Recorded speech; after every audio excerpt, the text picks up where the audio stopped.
Coucou les hérissons, j'espère que vous avez passé de bonnes fêtes, que vous avez eu plein de jolis cadeaux et surtout que vous avez profité de votre famille ou de vos amis au choix. Pour cette recette, on va partir sur une recette tellement simple mais tellement bonne. La râpée de pommes de terre.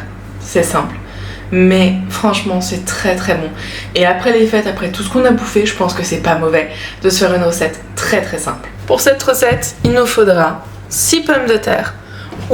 Donc 6 pommes de terre moyennes ou 2 voire 3 très grosses. Un œuf et un tout petit peu du beurre salé pour ma part. Vous pouvez prendre du beurre normal, mais vraiment une toute petite lichette pour la poêle, pour graisser la poêle. On va commencer par éplucher nos pommes de terre. On a nos pommes de terre qui sont bien pelées, on n'a plus qu'à les râper. En même temps, vu le nom du plat, c'était un peu obligé qu'on devait les râper.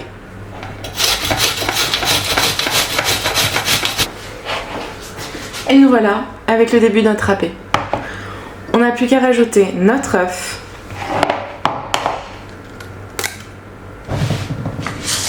du sel et du poivre.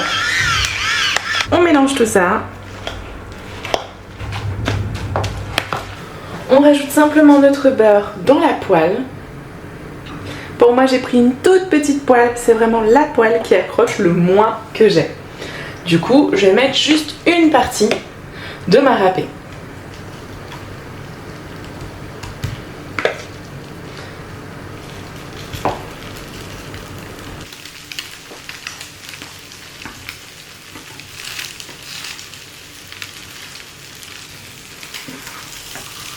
On la retourne.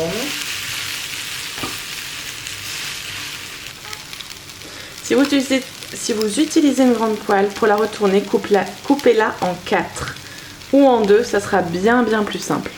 Et c'est fini, nous voilà avec une belle râpée. Comme je vous disais, c'est extrêmement simple à faire et extrêmement bon.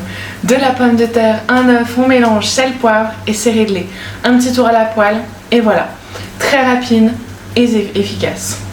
Je vous la remontre. J'en prends un petit bout.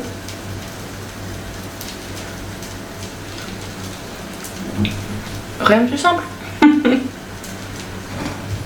Je peux pas me dire vraiment rien de plus simple.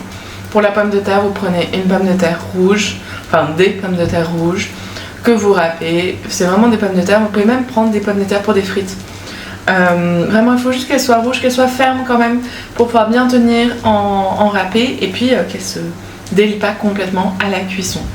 J'espère que cette vidéo vous aura plu, elle était très simple et en même temps c'est le but après toutes les fêtes de fin d'année. Et moi je vous dis à la semaine prochaine pour une nouvelle recette, un petit peu plus compliquée cette fois-ci et dans le sucré surtout.